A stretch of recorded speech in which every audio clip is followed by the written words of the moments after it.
વાવ થરાદ જિલ્લાના ખેડૂતો માટે મહત્વપૂર્ણ ગણાતી વાવ એપીએમસીમાં 2.5 વર્ષનો કાર્યકાળ પૂર્ણ થતાં નવી ટર્મ માટે ચેરમેન અને વાઇસ ચેરમેનની વરણી પ્રક્રિયા પૂર્ણ કરવામાં આવી હતી, જેમાં ચેરમેન પદે ગુમાનસિંહજી વખતસિંહજી ચૌહાણ તથા વાઇસ ચેરમેન પદે દલપતભાઈ ત્રિભુવનભાઈ ખડોલાની બિનહરીફ વરણી કરવામાં આવી હતી।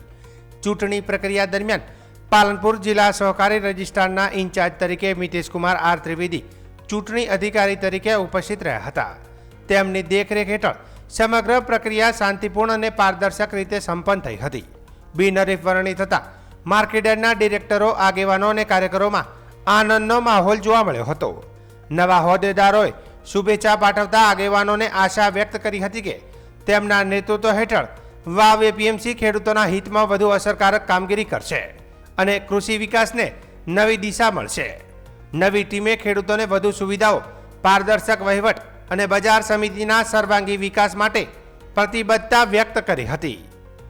વાવ એપીએમસીના ચેરમેન તરીકે મને અને વાઇસ ચેરમેન તરીકે દલપતભાઈ જોશીને પાર્ટીએ જે મેન્ડેટ આપ્યો છે અને એ મેન્ડેટનો સ્વીકાર સૌ બોર્ડના ડિરેક્ટરશ્રીઓએ હર્ષભેર વધાવી લીધો છે।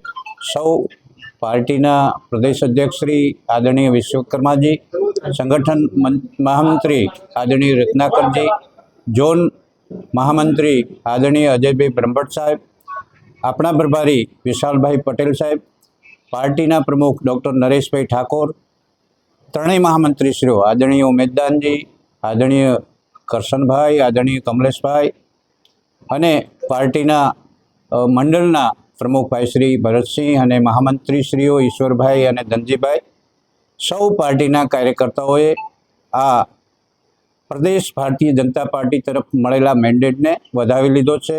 સૌનો હું હૃદયપૂર્વક આભાર માનું છું અને એમને સૌને વિશ્વાસ અપાવું છું કે અમે જે આ જવાબદારી આપી છે એ જવાબદારીને ખરા ઉતરવા માટે પૂરેપૂરો પ્રયત્ન કરશું અને માર્કેટ કઈ રીતે પ્રગતિ કરી શકે અને માત્ર ખેડૂતોની જણસો અહીંયા આવે અને વેચાય એટલા પૂરતું નહીં, પરંતુ એ વધારે મોડિફાઈ કરીને એપીએમસી કઈ રીતે પ્રગતિ કરી શકે, બાકીની જે સુરતને એ એપીએમસીઓ છે એનો અભ્યાસ કરીને અમે બાકીના આયામો ઊભા કરીને વધારે આવક થાય એ પ્રકારનો પ્રયત્ન કરશું અને જે અહીંયા ખેડૂતો નથી આવતા ત્યાં સુધી પહોંચીને એ ખેડૂતોને સમજાવીને એમની ખેત જણસો અહીંયા આવે એ માટેના અમારા પૂરા પ્રયત્નો હશે।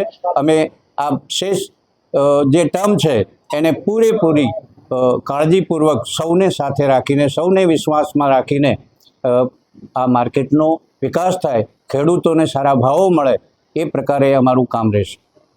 આજે તારીખ 18 જૂનના રોજ એપીએમસી વાવની બાકી રહેલી 2.5 વર્ષની ટર્મ માટે ચેરમેનની ચૂંટણી યોજાઈ, જેમાં એકમાત્ર ઉમેદવાર ઠાકોર એટલે કે ચૌહાણ ગુમાનસિંહ વખતસિંહે ફોર્મ ભર્યું। અન્ય કોઈ ઉમેદવારે ફોર્મ ના ભરતા ચૌહાણ ગુમાનસિંહ વખતસિંહને એપીએમસી વાવની બાકી રહેલી 2.5 વર્ષની ચૂંટણી માટે ચેરમેન તરીકે બિનહરીફ ચૂંટાયેલા જાહેર કરવામાં આવેલ છે।